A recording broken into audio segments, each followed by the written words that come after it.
하나님, 우리가 사는 이 세대가 에레미야의 세대와 다를 바가 없는 시대를 살아갑니다. 특별히 하나님이 한국은 말로는 다 할 수 없는 광대국에 끼어 여러 가지로 참으로 분단의 민족 속에 고통과 괴로움 속에 살아가는 민족입니다. 정전 70년이 됐음에도 불구하고 통일의 기미는 전혀 보이지가 않습니다. 하나님, 특별히 우리의 영혼의 눈을 열어주셔서 이 백성이 깨어 하나님 앞에 부르짖게 하여 주시고, 무엇보다도 8월 첫날 에레미야와 같은 영성을 가지고 저희들이 깨어 주님 앞에 눈물로 간구하게 하여 주옵소서. 진실로 참으로 비참한 이 민족에게 하나님의 은혜로 해방을 주신 8월, 진실로 주께서 한국 교회를 새롭게 하여 주시고 수많은 목사님들과 장로님들과 영적 지도자들을 새롭게 하여 주셔서 진실로 주님 보시기에 합당하게 저희들이 주님의 마음을 알게 하여 주옵소서. 특별히 우리 목자 목녀들에게 성령의 충만함을 주시고 진실로 희생하며 손해보며 진실로 주님의 십자가를 지고 나아감으로 우리들을 복의 통로로 삼아 주옵소서. 예수님의 이름으로 기도드립니다. 아멘. 네, 오늘 에레미야서 13장입니다. 에레미야 13장. 다 같이 일어나셔서 합독하시고 앉겠습니다. 에레미야서 13장 1절에서 14절입니다. 시작. 여호와께서 이와 같이 내게 이르시되 너는 가서 뱃띠를 사서 내 허리에 띠고 물에 적시지 말라 하시기로 내가 여호와의 말씀대로 띠를 따서 내 허리에 띠니라. 여호와의 말씀이 다시 내게 임하여 이르시되 너는 사서 내 허리에 띈 띠를 가지고 일어나 유브라데로 가서 거기서 그것을 바위틈에 감추라 하시기로 내가 여호와께서 내게 명령하신 대로 가서 그것을 유브라데 물가에 감추니라.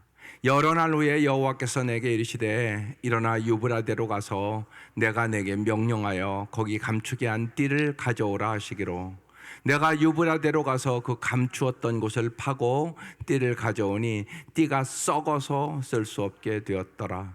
여호와의 말씀이 내게 임하니라. 이르시되 여호와께서 이와 같이 말씀하시니라. 내가 유다의 교만과 예루살렘의 교만을 이같이 썩게 하리라. 이 악한 백성이 내 말 듣기를 거절하고 그 마음에 완악한 대로 행하여 다른 신들을 따라 그를 섬기며 그에게 절하니 그들이 이 띠가 쓸 수 없음 같이 되리라. 여호와의 말씀이니라. 띠가 사람의 허리에 속한 같이 내가 이스라엘 온 집과 유다 온 집으로 내게 속하게 하여 그들로 내 백성이 되게 하며 내 이름과 명예와 영광이 되게 하려 하였으나 그들이 듣지 아니하였느니라. 그러므로 너는 이 말로 그들에게 이르기를 이스라엘 하나님 여호와의 말씀에 모든 가죽 부대가 포도주로 차리라 하셨다 하라. 그리하면 그들이 내게 이르기를 모든 가죽 부대가 포도주로 찰 줄을 우리가 어찌 알지 못하리요 하리니 너는 다시 그들에게 이르기를 여호와의 말씀에 보라. 내가 이 땅의 모든 주민과 다윗의 왕에 앉은 왕들과 제사장들과 선지자들과 예루살렘 모든 주민으로 잔뜩 취하게 하고 또 그들로 피차 충돌하여 상하게 하되 부자 사이에도 그러하게 할 것이라. 내가 그들을 불쌍히 여기지 아니하며 사랑하지 아니하며 아끼지 아니하고 멸하리라 하셨다 하라. 여호와의 말씀이니라. 아멘.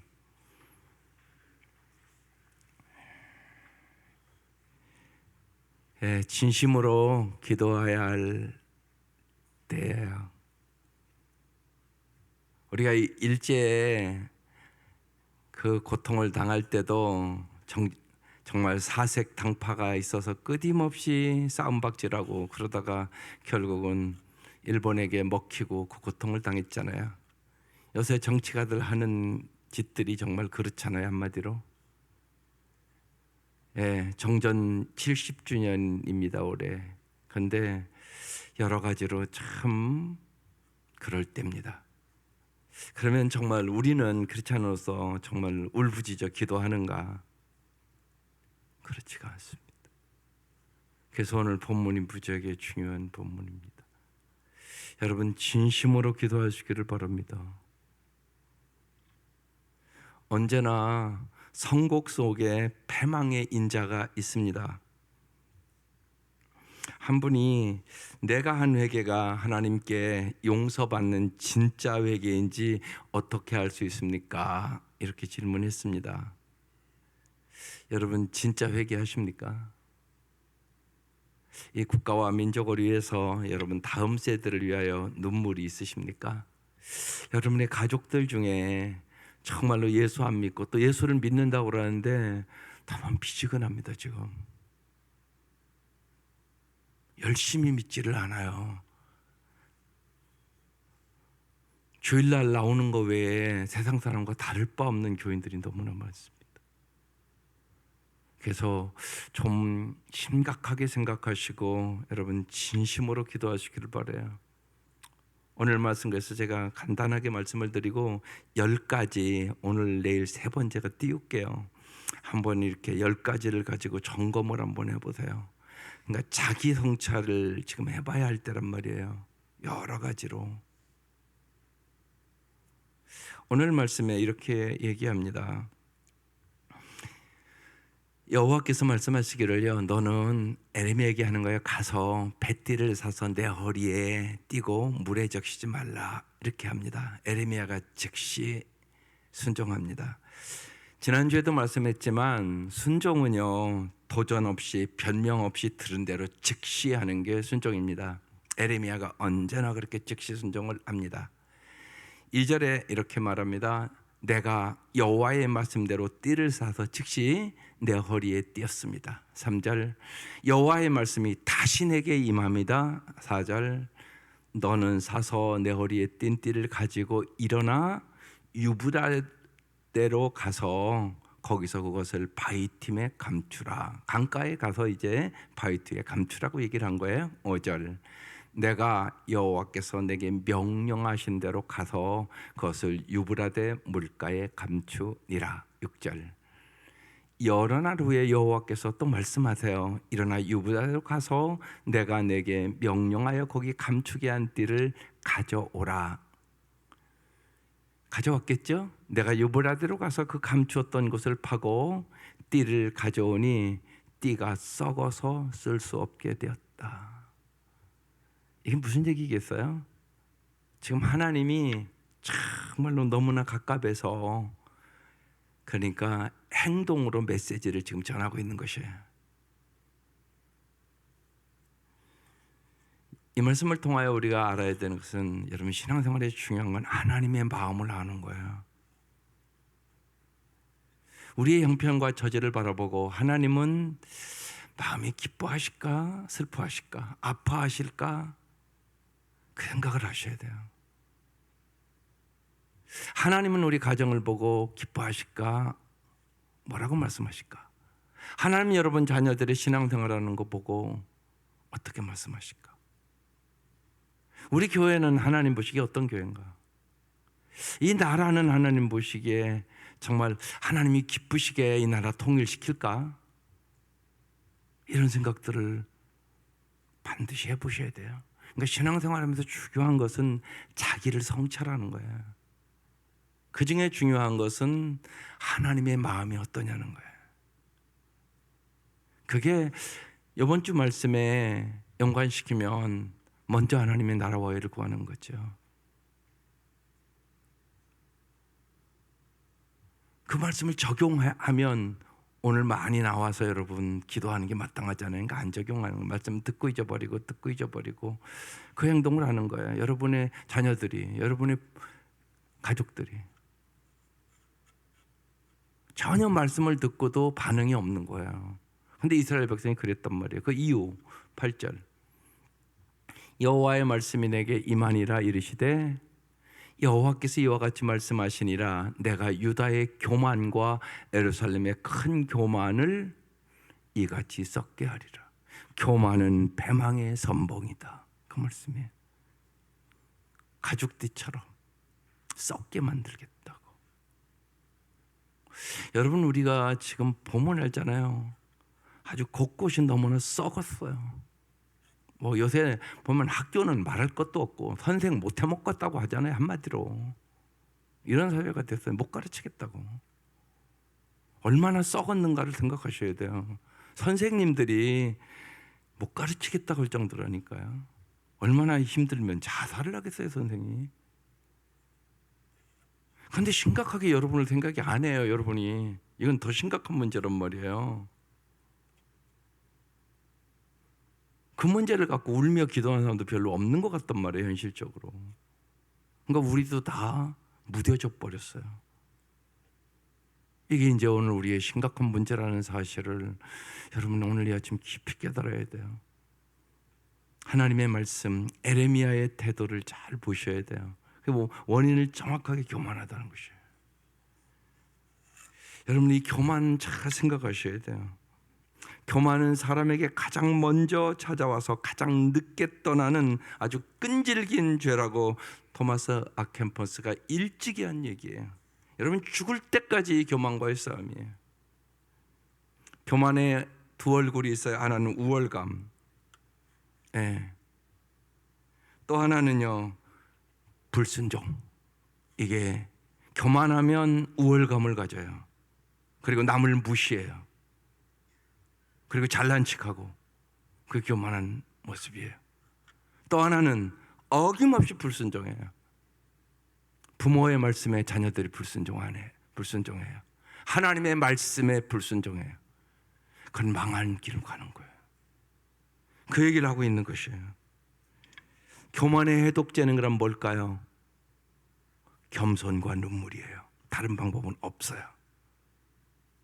그래서 여러분 구체적으로 오늘 우리가 10가지 점검을 하더라고요. 어제 제가 기도하는데 이게 줘서 월요일 날은 제가 우리 사역자들도 다 쉬는 날이기 때문에 일을 안 시켜요.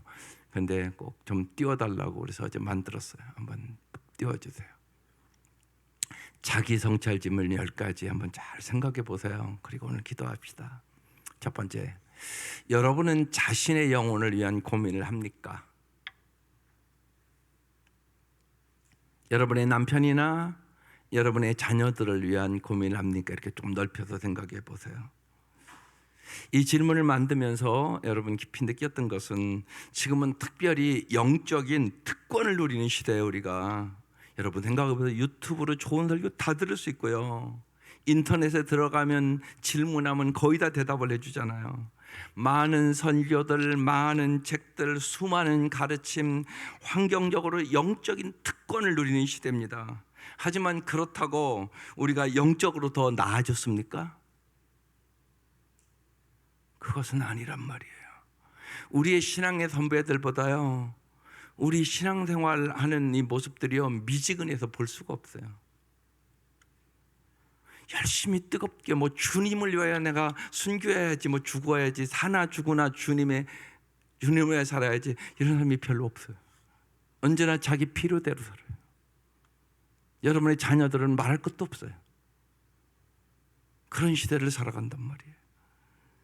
지금은 영적으로 정말 큰 혜택을 누리는 것이 틀림없지만 우리 스스로 영혼을 어떻게 대하고 있는지 묻지 않을 수가 없어요. 사실 우리가 사는 이 시대는 영적으로 아주 위험한 시대예요. 저는 사실 그렇거든요. 왜 예를 들면 교회 가까운 데로 여러분 이사 옵니까? 여러분 왜 교회 가까운 데로 이사 오는 겁니까? 저는 제 나름대로 새벽 예배 열심히 하려고 이사 오는구나 이렇게 생각을 합니다. 그렇지 않으면 뭐하러 가까이 오십니까? 열심히 신앙생활 하려고 오는 거잖아요. 그런데 가까이 와서 열심히 신앙생활, 하늘 아파트 살면 그래서 새벽 예배 열심히 와서 해야 되는 거 아닐까요? 이렇게 가까운 게 하나님이 인도해 주셨는데, 근데 그렇지 않단 말이에요. 새벽녘에 내가 올 때마다 기도합니다. 하늘 아파트 사람들 다 나와서 기도하게 해달라고. 예? 어떻게 그 기도를 안 하겠어요, 제가요. 이전에도 얘기했지만 서울 소망교회 곽선임 목사님 심호하던 그 교회는 교인들이 새벽 예배하려고 옆에 교회 앞으로 자꾸 이사를 와서 집값이 올라갔다고.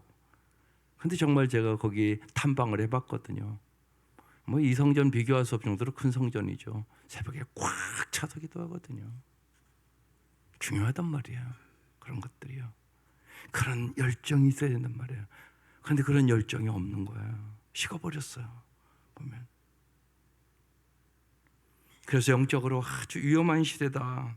유사 이래로 여러분 지금처럼 형식적인 신앙 고백이 만연할 때는 없었을 것이에요. 마음밭이 길가, 돌짝, 가시떨기와 같은 마음으로 설교를 듣는 사람들이 너무 많다는 것이에요. 바울은 로마서 10장 1절에 형제들아 내 마음에 원하는 바와 하나님께 구하는 바는 이스라엘을 위함이니 곧 그들로 구원을 받게 하려 하심이라. 그래서 여러분 진실로 하나님의 말씀을 정말로 이 에레미야처럼 전하는 사람들이 필요하고 그런 친구가 필요한 거예요. 듣기 좋은 소리만 해서는 지금 우리가 변하는 시대가 아니에요. 근데 듣기 좋은 설교만 듣기를 원해요, 성도들이요. 그럼 그럴 때가 아니에요. 그래서 잘 오늘 이 말씀 기억하세요. 첫 번째, 여러분은 자신의 영혼을 위한 고민을 합니까? 많은 사람이 사업과 쾌락과 정치와 경제와 이런 종류의 자기 탐닉에 빠집니다. 죽음과 부활과 하나님의 심판대 앞에서 서는 일이나 영원한 심판은 결코 자기와 상관없는 일처럼 생각하고 살아가는 성도들이 너무 많다는 것입니다. 죽음, 심판, 영원, 천국, 지옥, 내세를 여러분 신중하게 바라보고 숙고하십니까? 이것이 첫 번째 여러분에게 드린 질문입니다. 두 번째 질문, 여러분은 자기 영혼을 위해 하고 있는 일이 있습니까? 설교는 듣지만 구체적으로 정말 지난주의 말씀을 따르면 하나님의 나라와 의를 위하여 행동하고 있습니까? 십자가를 지고 그 도를 따르고 있습니까? 이게 두 번째 질문입니다. 주님은 우리에게 십자가를 지고 나를 따라오라고 말씀하시기 때문에 그렇습니다. 세 번째, 여러분은 형식적인 신앙으로 자기 양심을 누그러뜨리려고 하지 않습니까? 옛날 바리새인처럼 외적인 것에 열심을 하면서 정말로 가슴에 뜨거움이 없다는 것입니다. 형식을 중요시하고 내면의 기쁨과 평강에 대하여 정말 주님이 주시는 세상 것과 비교할 수 없는 그 은혜의 평강이 당신의 가슴 속에 있습니까? 이게 세 번째 질문입니다. 그것이 없으니까 예수를 잘 믿을 수 없는 것 같아요. 세상 것에 언제나 우선순위고 바쁘고. 네 번째, 여러분은 여러분의 죄를 용서받았습니까? 누가복음 18장에 여러분이 잘 아는 바리새인과 세리의 기도가 있습니다. 바리새인은 여러분 교만해서 내가 외적인 신앙생활 잘한다고 불의하지 아니하고 11조도 잘하고 내가 일에 2번씩 금식도 하고 그러면서 자기를 드러냅니다. 세리는 뭐라고 기도합니까? 감히 하늘을 들어 쳐다보지도 못하고 다만 가슴을 치며 하나님이여 불쌍히 여기소서 나는 죄인이로소이다. 주님께서 분명하게 이 세리가 의롭다고 말씀하십니다. 여러분, 이 세리의 기도가 있습니까? 가슴을 치면서 하나님, 나는 죄인입니다. 나를 불쌍히 여기소서. 오늘 우리가 이 기도를 해야 될 때입니다. 이것이 우리의 가슴 속에 있어야 된단 말입니다. 어느 노신사가 젊은이에게 말했습니다. 얘야, 이제 나는 살 날이 얼마 남지 않았단다. 하지만 너는 내가 죽은 후에도 많은 날들을 더 살아가야 할 거야. 그러나 이 두 가지를 꼭 잊지 말거라. 하나는 살아있는 동안 죄를 용서받아야 한다는 것과, 다른 하나는 죄를 용서받은 사람은 그것을 느낄 수 있어야 한다는 것이다. 십자가의 죄사함의 은혜가 여러분의 가슴 속에 뜨겁게 느껴지셔야 합니다. 그런데 오래 믿으면 그것이 무감각해진단 말입니다. 다섯 번째 질문. 여러분에게서 하나님께로 돌이킨 회심의 증거가 분명히 드러납니까? 예수님께서 분명히 여러분이 잘 아는 요한복음 유명한 3장에 물과 성령으로 거듭나지 않고는 하나님 나라를 볼 수가 없다고 말씀해 주셨어요. 쥐고와 빈부귀천을 막론하고 우리는 모두 다 성령만 이루실 수 있는 변화가 필요한 것이에요. 성령의 역사가 없이는 변화가 없어요. 여러분 그 생각 가지고 진짜 이 아침 기도하세요. 나오라고 그래서 나오는 게 아니고요, 기도하라고 그래서 기도하는 게 아니에요. 성령의 역사가 없이는 시간이 없어서 못 나오는 것도 아니고요, 건강이 없어서 못 나오는 것도 아닙니다. 사실은 나오지 않는 은혜가 있으면요, 겨설에도 나올 수 있는 게 은혜더라고요. 정말이에요. 은혜가 있는 사람은요, 우리는 이렇게 건강한 사람은 걸어서 10분이면 올 거리를요 1시간이 걸려도 오더라고요. 근데 거기에 역사가 있어요. 마음이 없는 것이에요. 언제나 잊지 마셔야 돼요. 마음이 있잖아요, 동기가 아름답잖아요, 거기에 하나님은 역사하세요. 언제나 그렇습니다. 여러분 핑계 대지 마세요. 핑계 대면 역사가 없어요. 기적의 역사는 언제나 주님을 향한 뜨거운 열정이 있어야 돼요. 하나님 우리에게 그것을 주시는 것이에요. 죄를 자각하고 마음으로부터 그것을 미워하고 그들을 믿고 사랑하며 거룩을 즐거워하고 그것을 더 갈망하며 하나님의 백성을 사랑하고 세상에 속한 것들을 혐오하는 모습, 이것이 바로 회심의 증거예요. 나에게 회심의 증거가 뚜렷하게 있는가? 이것이 중요한 질문이에요. 여섯 번째, 여러분은 기독교 신앙이 말하는 실천적인 거룩에 대하여 알고 있습니까? 거룩해지지 않고는 아무도 주님을 배울 수 없다고 히브리서 12장 14절의 말씀이에요. 거룩은 이렇게 중요해요. 그래서 끊임없이 얘기하는 거예요. 인생의 목표 거룩이다. 특별히 청년들에게는 말할 것도 없다. 왜? 육체의 정욕과 안목의 정욕과 이생의 자랑이 날마다 욕해요. 날마다. 생각해 보세요. 여러분도 그런데 청년들이 안 그럴 것 같으세요? 날마다 유혹을 한단 말이에요. 이것을 이길 수 있는 방법, 오직 주님의 성령의 능력으로 살아가는 것이에요. 일곱 번째, 여러분에게서 하나님께로 돌이킨 회심의 증거가, 일곱 번째, 여러분은 하나님이 정하신 은혜의 방편을 제대로 누리고 있습니까? 은혜의 방편이라는 말은 뭐냐면요, 첫 번째, 여러분 개인 성경 읽기를 하고 있느냐는 거예요. 하나님 왜 성경을 주셨어요? 은혜 주시려고. 그런데 성경을 날마다 읽는 사람만 은혜 받는 거예요. 밤 날마다 잘 잡수셔야 건강한 거랑 똑같은 거예요.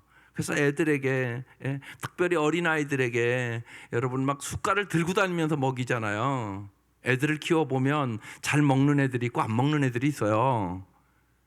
안 먹어도 내비둡니까? 그런 부모는 없어요. 이제 돌 지난 아이들, 이유식 먹이고 막 엄마가 어떻게 하면 믿길까 그러잖아요. 한 숟갈이라도 더 먹이려고. 그런 마음 여러분이 있으세요? 여러분 개인 성경 읽기는 이렇게 중요해요. 어떻게 하면 정말 한 숟갈이라도 더 먹일까, 그 생각 가지고 여러분 자녀들, 손자 손녀들 길러야 돼요. 그게 생명의 길이에요. 잘 안 되니까 기도하는 거죠 우리가. 성경 읽기, 개인 기도하기, 예배 참석하기. 여러분 언제나 공예배는 중요해요. 여러분 아주 중요하다고요. 우리는 벌써 오랫동안 특세하잖아요. 사모하고 같이 오셔야죠. 그래야 역사가 일어나죠. 그게 중요하단 말이에요. 훈련시키는 거예요. 그래도 한 달에 3일은 우리 성도들이 주 앞에 와서 모든 것 아뢰고 회개할 것 회개하고, 그러면서 정말 한 달의 복을 누리고. 요새 여러분 잘 생각해 보세요. 직분자들도, 많은 직분자들은요, 수예배는 그냥 안 드리는 것처럼 코로나 지나고는 말할 것도 없어요. 양심의 가책도 안 받아요. 이렇게 심각해졌어요. 여러분, 이럴 수 있어야 되잖아요. 못 나오면 그래도 다니엘처럼 있는 그곳에서 하루에 3번씩 기도하는 그런 마음이 있으세요, 진짜? 그게 없어요. 여러 가지 직장이나 여러 가지 문제로 못 나올 수 있다고 생각해요, 저도요. 그렇지만 여러분의 마음이 어떠냐고 물어보는 거예요. 다니엘 같은 마음을 가지고 기도하시라고 얘기하는 것이에요. 이국 만리에서 포로로 잡혀가서 다니엘이 예루살렘 성전을 향하여 기도하잖아요. 하루에 3번씩. 그것도 날마다. 이런 것이 필요한 시대를 살아가고 있는 거죠. 여러분, 이게 은혜 받는 거예요. 그래서 공예배는 참 중요해요. 제가 지난 주간도 말씀을 드렸지만 잘 보세요. 우리 목자 목녀들에게 부탁을 드리는 것은요, 목자 목녀가 안 하는 목장은 목원들도 안 해요. 왜냐하면요, 내가 얘기를 못 하는 거잖아요. 내가 안 하는데 어떻게 하라고 그러겠어요.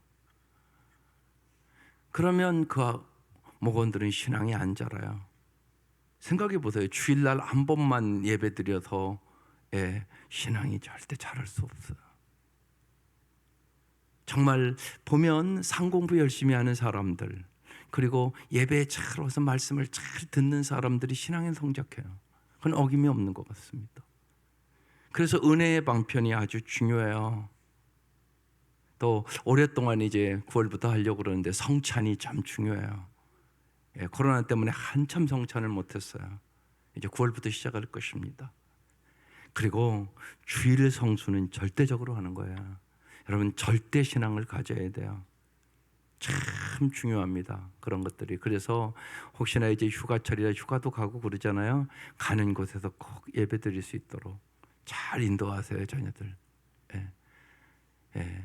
그런 것이 안 돼 있으면 딱 점검을 하세요. 아, 내 아들, 딸들은 아직도 주일 성수의 신앙도 안 되는 애들이구나. 이거 딱 보시고 기도하셔야 돼요. 그런 아이들이 많으니까요, 여러분. 그래서 인간의 영혼의 상태는 항상 은혜의 방편을 사용하는 방식과 태도에 따라 영향을 받게 되는 거예요.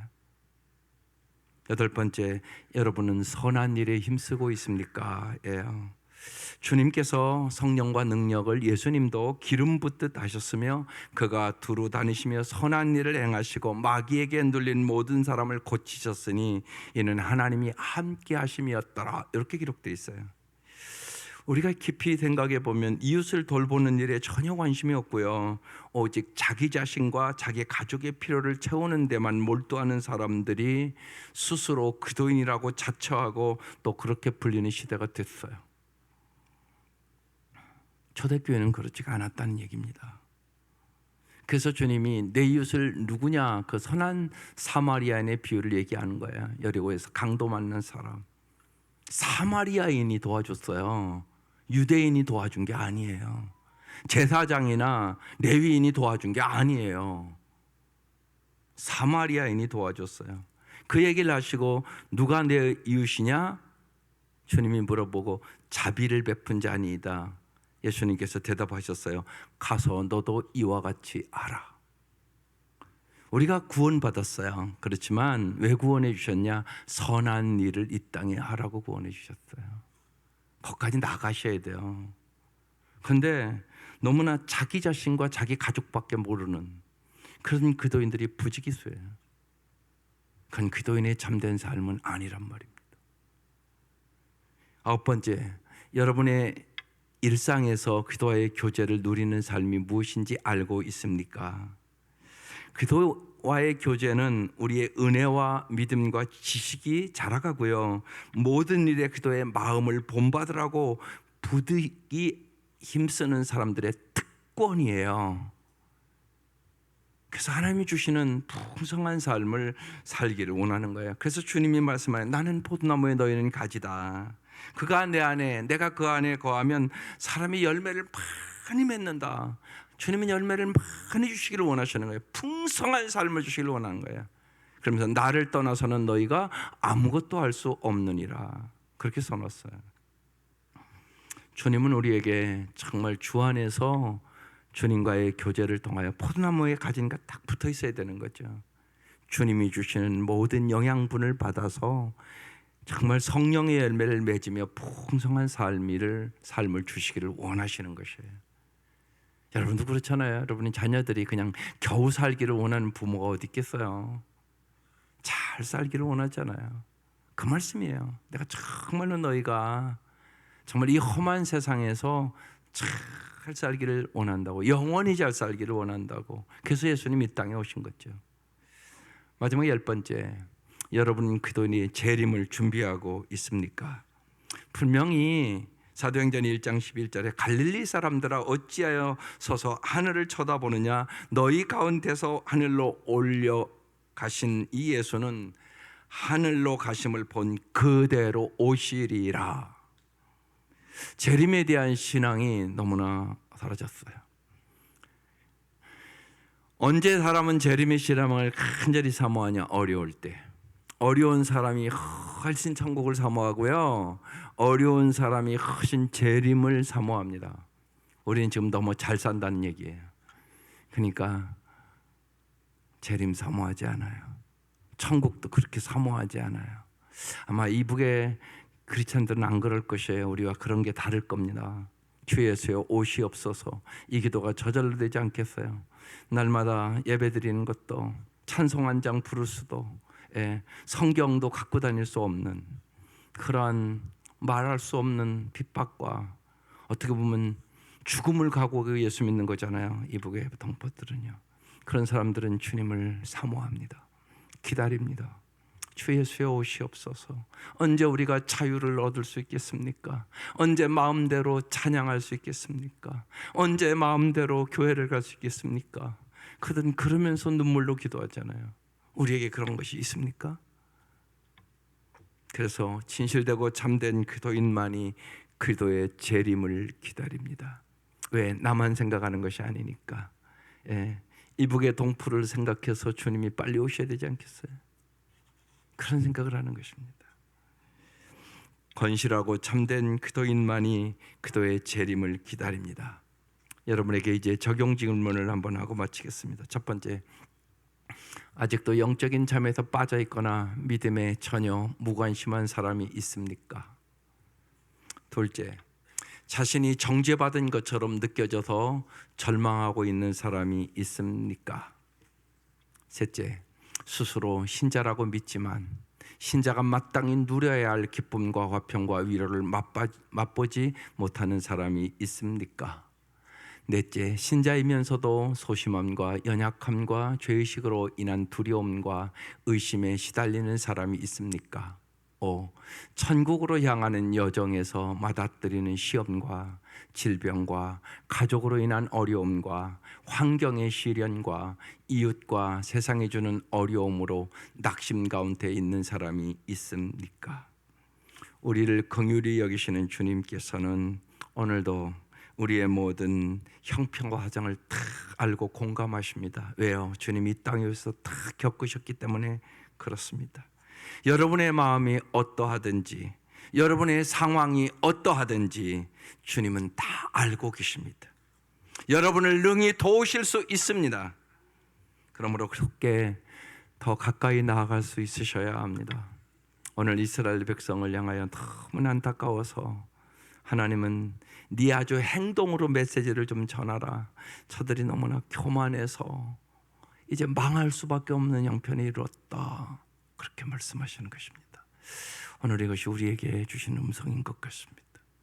여러분 잘 깊이 생각하시고 이 3일 동안 특별히 매달 우리가 하는 거지만 이 8월 해방의 달이잖아요. 정말 이 민족에게 큰 은혜를 우리의 힘으로는 도저히 해방받을 수 없었던 민족이었거든요. 하나님의 은혜로 우리는 해방을 얻어서 지금 이만큼 잘 살고 있잖아요. 그런데 영적으로는 너무나 세상의 노예로 살아가는, 해방받지 못한 한국의 크리스찬들이란 말입니다. 진실로 영적으로 해방을 얻는 이 8월, 정말 주님이 주시는 기쁨이 이런 거였었어. 주님이 주시는 위로가 이런 거였었어. 정말 주님 안에서 내가 참다운 자유와 해방을 얻었네. 한 단계 더 여러분의 신앙이 새로워지는 이 한 달 될 수 있기를 주의 이름으로 축원합니다. 기도드리겠습니다.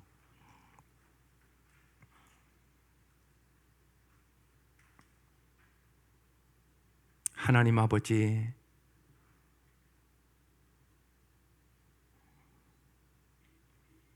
주의 말씀을 통하여 저희들이 이 땅을 향한 하나님의 마음을, 하나님의 슬픔을, 하나님의 아픔을 알게 하여 주옵소서.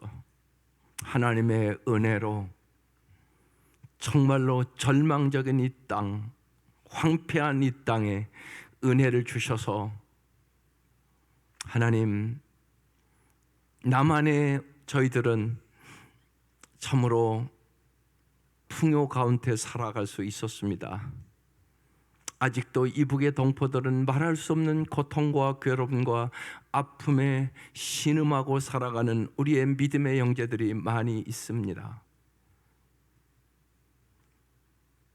주님께서 이 시간 우리에게 성령의 음성을 들려주셔서 애통해야 할 것을 애통하게 하시고 진심으로 회개하게 하시고, 하나님이 새벽 미명 우리의 기도를 응답하여 주셔서 가정과 교회와 이 민족과 우리의 사랑하는 사람들을 위한 간구에 주님 응답하여 주셔서 진실로 하나님께는 영광을 돌리게 하여 주시고, 하나님 우리들을 통하여 하나님의 거룩한 뜻이 이 땅에 이루어지게 하여 주시옵소서.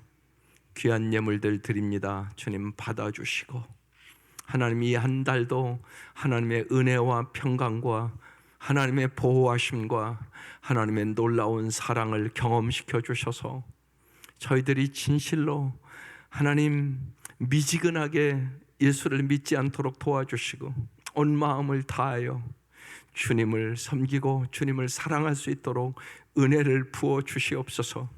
우리에게 긍휼을 베풀어 주시옵소서.